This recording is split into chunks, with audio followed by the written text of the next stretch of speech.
joining us. We want you to rejoice with us and with the angels because there was a soul that was added to the Lord this morning. Amen. Amen. Amen.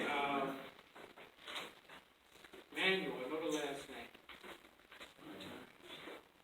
I don't think that was it. Something like that, okay. Sister Manuel, she came and she obeyed the gospel this morning. Amen. Cornelius last week or middle of the week, last week. So we are thankful that the Word of God is having an effect among us in bringing souls to Christ. Let's continue to keep Brother Drummer in your prayers. Amen. This is usually where he stands at this time. We all know that. So let's continue to keep him, his family, his mom, his wife and kids here, and traveling grace for him. Amen. As he has to travel back at some time to be back here with us. Just that God would grant him safety.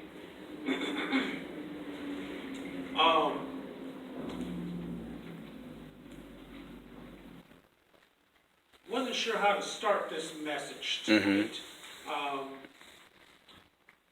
You know, there's things that we see going on around us. Back in September 16th, there was an event that kind of shocked a lot of people. Wedgewood Baptist Church. A man came in Texas and shot up the church, killing 7 people, and then turning it on himself. And when those things happen, sometimes you just wonder about the morality and what do you do, and sometimes even the conversations about how you protect yourself, or just the nonsense of it. Innocent people being targeted. Even to the point, I remember hearing on the radio, it's like, okay, what do we make of this? Those kind of questions going around. Even the question, where was God? Kind of questions that come up. I remember back some weeks ago, I think it was during we were door knocking, and I think it was Brother Jeremy had met a young man that had kind of shared some information with him. I think, was that during the door knocking? Okay, yes, a young man that come and had talked about he had lost his daughter to some misguided violence of another man, this one individual. And I think he may have had to, because he responded a certain way, he was incarcerated for it. And went through that, but still, I remember Brother Jeremy talking and saying that he was just trying to make some sense of it. Amen. Okay. And as we face those things, and there's things that happen to us. There were things that happened even back in the Bible. From the very beginning, Genesis chapter 4, Cain and Abel. There's violence didn't even get past the first 2 brothers. When Moses was born, it was in the midst of Pharaoh taking action to reduce the population of the Israelites. And he said in Exodus 1 verse 22, he charged his people that any sons that were born were to be cast into the sea. Okay, and so that maliciousness, that evil, that kind of stuff, has been around. We've seen it in 9/11. We still have memorials to that. We've had it as close as downtown, where someone just came in and just out of hate or their own little ideal of intolerance or whatever, just takes advantage of people's vulnerability with weapons and abuse and maliciousness.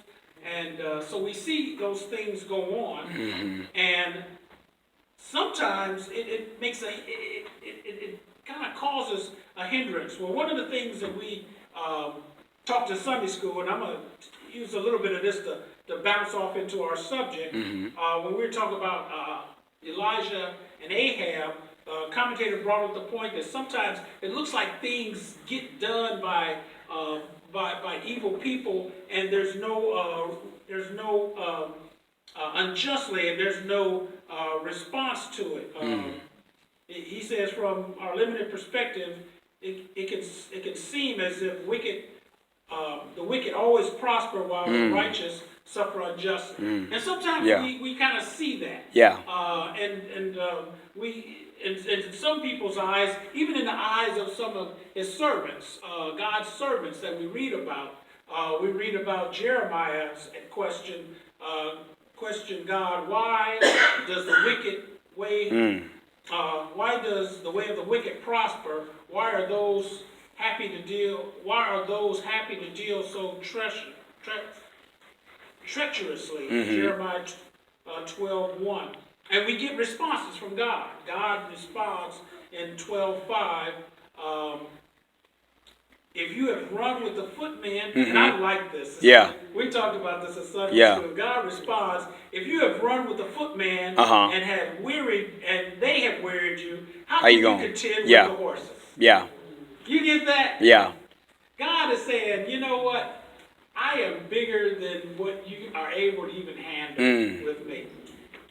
If you run with the footman and you can't keep up with them, how are you going to handle the horses? God is saying, look, I've got more power, I've got more strength, I've got more in my mind than you can even fathom. And this was his response to Jeremiah. Job even questioned God, saying, why do the wicked live and become old? Yes, become mighty in power.